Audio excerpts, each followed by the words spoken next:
Thank you for welcoming us tonight.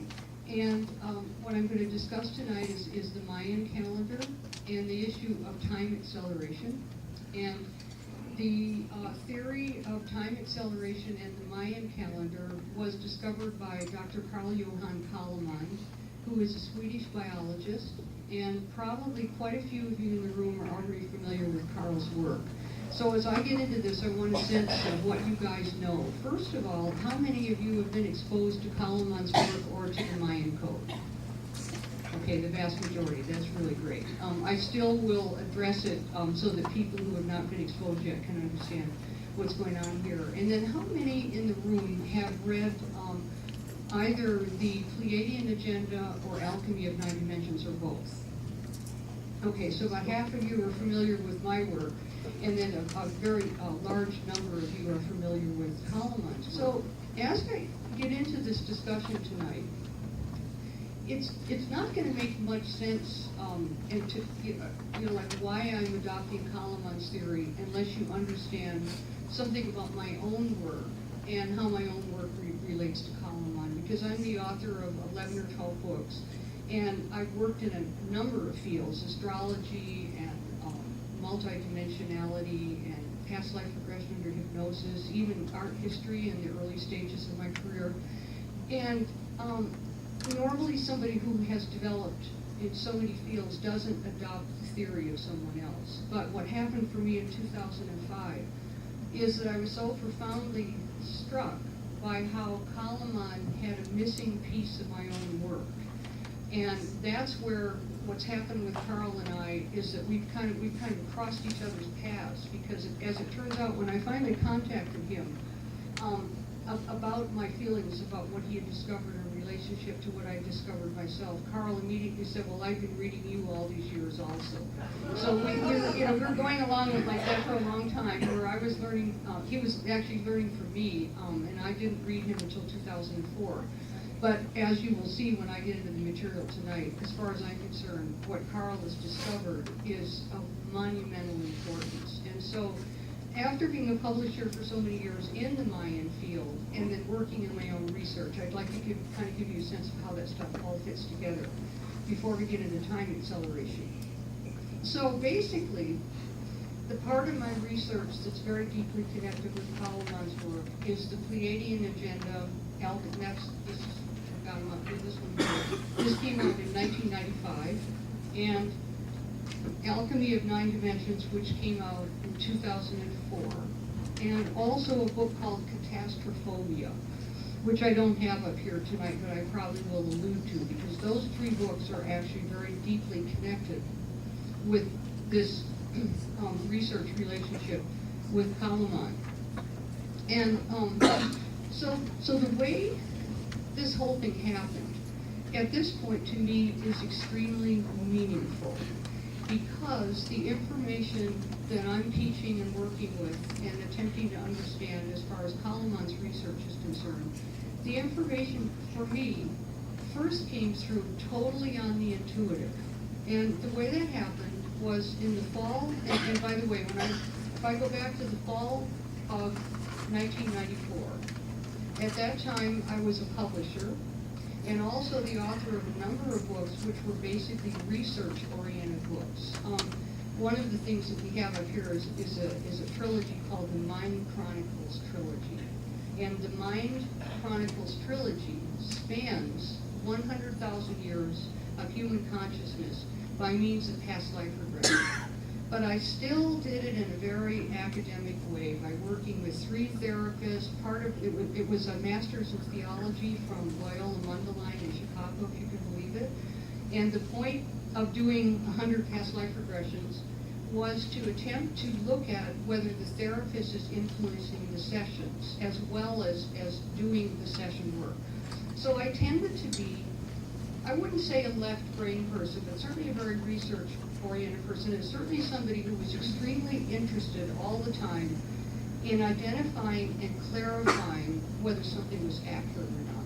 So then everything changed in September, October of 1994, when I was sitting around my house, and by the way, this sort of thing happens when I'm doing something really mundane, like the laundry or taking the trash out. It's always like that. I do tend to have visions, and usually it's like I say, when I'm doing something mundane. And so I was sitting around the house, I think I was folding laundry, and like a sphere of light appeared about 4 or 5 feet out in front of my face. I later learned when I started researching sacred geometry that it was an icosahedron, but I did not know that at the time. And this sphere of light, which had triangles in it and lines of light coming into it and everything like that, was pulsing and radiating, and it seemed to be sending lines of light just out into infinity. And of course, I was just absolutely entranced. I sat there for about 20 or 30 minutes with this thing vibrating in front of me, knowing that it was going to get me into really big trouble. You know what I mean? It was like, but I didn't have any choice about it, because I could tell that whatever it was of extreme importance. Well, then the next thing that happened, this was, by the way, it's like either August or September of 1995.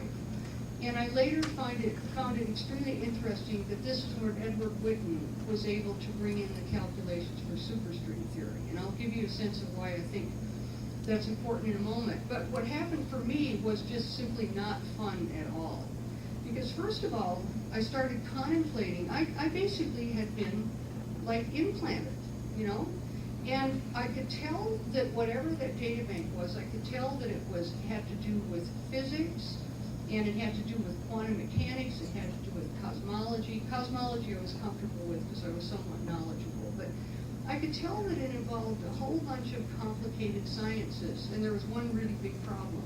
I didn't know anything about those sciences. In fact, I can tell you a funny story. After the Pleiadian agenda came out, and I was running around signing books and doing talks, I was at a bookstore in California, and a man came up to me who said he was a physicist, and he looked like a physicist. He looked like a big Russian physicist with a really burly beard and intense eyes and eyebrows and all that, and he was kind of heavy, kind of had a big belly.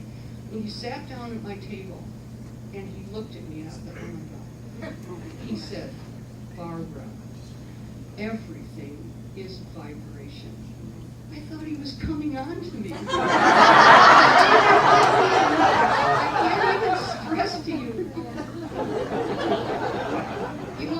In fact, I remember one time I was on a radio show with Fred Allen Wolf, and somebody called up who knew that I didn't have a brain in my head as far as what was in the book. And so because see, what's in the Pleiadian agenda is a lot of physics, a lot of cosmology, a lot of really advanced theory that later on turned out to be accurate. But a lot of it was proven after the book came out.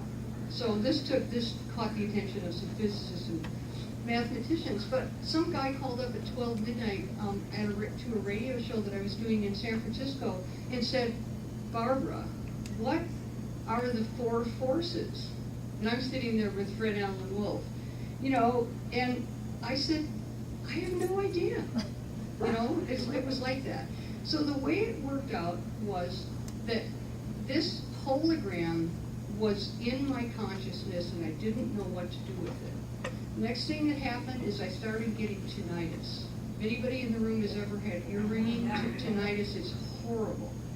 And I could tell, at that time, by the way, I was Barbara Marciniak's publisher, and we were working on Bringers of the Dawn at Barron Company. And so one of the things I used to do with authors is the way I worked with them is I got to know them, and then when it came to getting their books done, their books were better because I understood how they did their thing. So I watched Barbara channel, and I tuned into that, and I went, well, I know what I'm going to do. I'm just going to channel this thing. Never channeled before, and I hope I never channel again, to be honest with you. It's incredibly stressful on your adrenal system and on your physical body. So what I did is I called together a group of people who had the ability to question me regarding this hologram that had come in. So we did 18 sessions that lasted approximately 2 to 3 hours. They were taped, then they were transcribed. Then all of that material was put into my computer, and then I made it into a book. And that was the easy part. Since at Barron Company, I did the acquisitions, and I also was a structural editor. So I had the ability to take any body of material, even if I don't know what it's about, and put it all together into a book. It's just my skill. So no problem turning it into a book. Got the book all done, and then here's a piece of the story that I think is one of the most interesting parts of it. The book was finished by May of 1995, so the channel sessions were like November through March, and then the book was finished in May. And what I mean by finished is it was ready, it went to the editorial people so they could work on it. And boy, was it a mess for them to work on. I think it's one of the worst books that anybody's ever had to work on it here because of the kind of material that was in it. But what happened was, I was the acquisitions editor of Bear & Company while this was being edited during the summer of 1995. And during that summer, I received 4 queries for the same book. Now, what I mean by that is I received 1 finished manuscript, 2 complete outlines, and 1 very complex phone conversation from 4 different authors. Now, when I say the same material, all 4 of these people had, like myself, mine was already an editorial, so that was that. But they had received a book that had to do with the issue of a photon band coming through our solar system and changing the actual physics of the solar system. And that process was creating a situation. I have to go back to remember this. Because I'm thinking of these other 4 authors. Basically, all 4 authors and myself had 9 dimensions of consciousness. The issue of this photon band and this acceleration had to do with accessing 9 levels of consciousness, and these levels of consciousness were being influenced by Earth, the iron core crystal, the telluric realm under the planet, the collective mind, and the Anunnaki, by the way, of Nibiru, by the Pleiadians, the Sirians, the Andromedans, and beings from the Orion star system. In other words, what I'm getting at is this was not for people who wrote about love and light and prosperity. This was an extremely specific data bank. So I have to assume it, at least, that this was a transmission. That's the only thing that I can assume at this point, and I think, judging by how things have gone since then, I think it's a valid assumption. And before I get into this issue of this transmission, I would like to point out for anybody who's in the room who knows my material already, this data bank is really not all that different than all the other great spiritual systems that have come through to us. So there's a lot of similarities to the Kabbalah, for example. And so I don't want to make it look like this data bank is anything that's all that incredibly unique. But it seems to be a body of material that seems to be an important communication for us at this time, as far as I can see.